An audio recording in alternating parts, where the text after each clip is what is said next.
Today, I want to talk about iOS 14.5.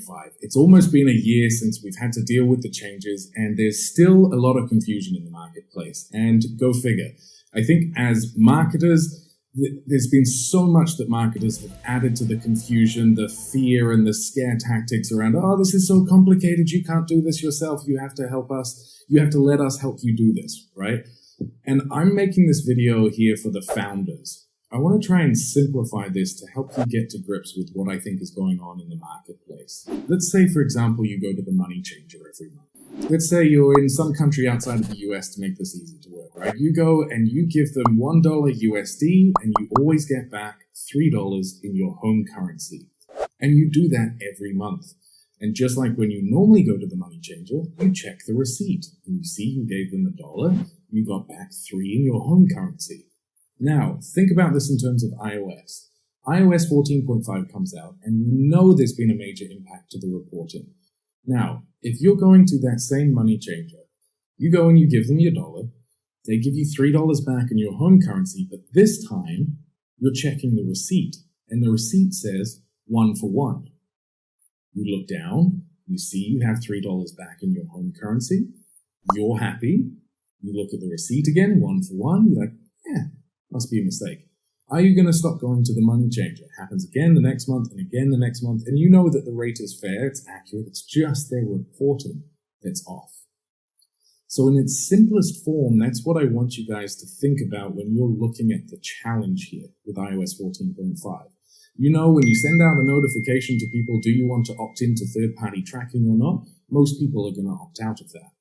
But just because those notifications went out doesn't mean that people stopped their usual shopping behaviors overnight. Think about it. The reporting changed overnight, but consumer buying behavior, largely for the most part, did not change overnight. So instead of focusing on platform reporting, you know there's challenges in the data that can be passed back. You know there's challenges in the amount of people that have been opting out of that data, but people's consumer buying behavior did not change overnight.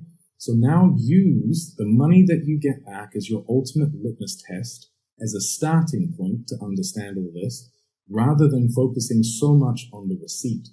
Because you see, a lot of you out there are so focused on, I used to get a 3x return on ad spend in my ad account, a 4x, a 5x, a 20x if you're on the lower side of the spends, right, and getting higher returns. But now what you're seeing is, oh my gosh, I'm seeing a 0.9x or 1.5x, and this is freaking you out, understandably. But what I'm asking our clients to look at, and all the leads that are coming through, we probably ordered around $1 million a month in ad spend of all the new people that are looking to come through into our portfolio at ROAS Media, and it's the biggest topic still nearly 12 months later. Your ultimate litmus test should be what's in the bank account at the end of the day. The reporting can say what it likes, but at the end of the day, to pay your staff, to pay your overheads, pay your rent, everything, you need to make sure that there's cash in the bank.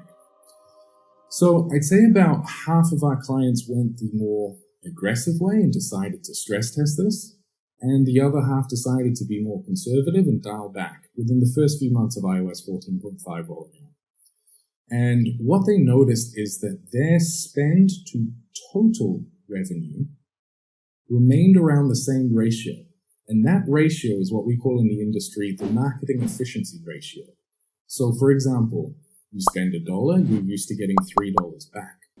So if you're normally spending $50,000 and you're used to getting $150,000 back, and you know what the reporters used to, what you're used to seeing on the reporting coming back, that's a different story now. You spend your $50,000, first litmus test, do you see the $150,000 coming back, regardless of the reporting? So the first thing we're checking for here is the pattern. Is the MER staying consistent? Now, for the clients that went aggressive, for the most part, they see if they go, okay, we're spending $50,000, we make back $150,000 total. We're going to change one variable. The biggest platform hit on this is obviously Facebook and Instagram ads. Let's say they scale their ads to $100,000. Do they see $300,000 net coming back in total revenue? And the answer for the most part was yes. Those ratios of MER were staying around the same levels with the increase in spend. And the same was true for the clients who got conservative and said, look, I want to drop this down. Instead of spending $50,000 a month, I'm going to spend $30,000 or $20,000 a month. And they would see their revenue drop, but it would drop in proportion. That MER number was staying consistent. So if you're not familiar with MER, if you haven't been tracking this, I'd love for this to be the first thing that you do after going and watching this video is just bust out the Excel spreadsheet and put some basic numbers together. Here's my total marketing spend across channels, month by month. Here's my total revenue, month by month. Figure out what your MER is. Your MER is that total revenue number divided by the total spend number. And look at that pattern. Look at it before iOS 14.5, as that came out early last year in 2021, and look at it post. Is that number staying relatively consistent?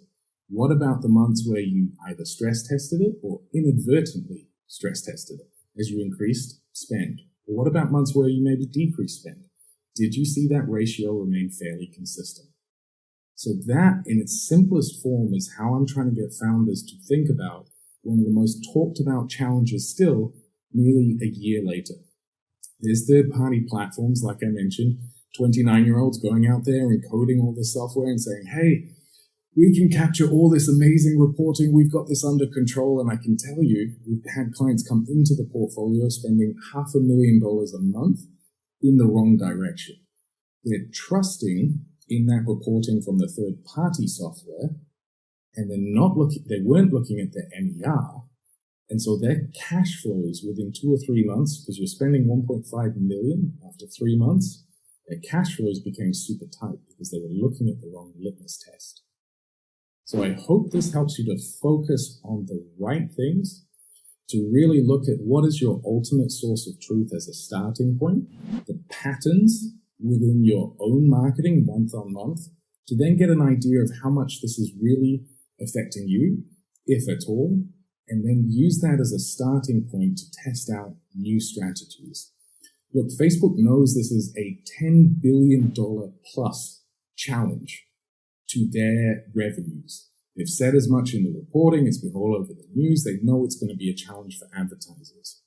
What isn't communicated so well out there in the marketplace is what to do about it if you are on the brand side. If you own that brand, if you're controlling the strategies, how can you navigate these waters post iOS 14.5? So think about it.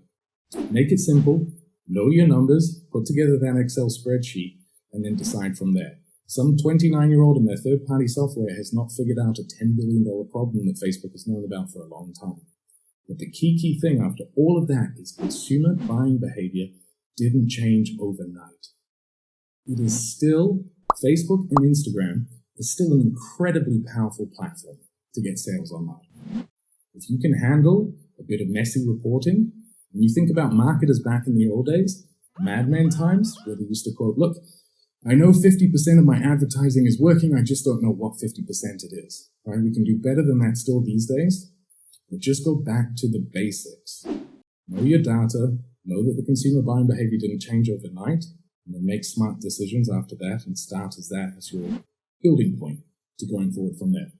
So I hope that helps you guys. I hope that helps to remove some of the confusion in the marketplace, just adding my 2 cents and what's helped our clients along their journey over the last year to have that confidence in scaling. Hopefully it helps you do the same, and all the best in your scaling journeys. Thanks, guys.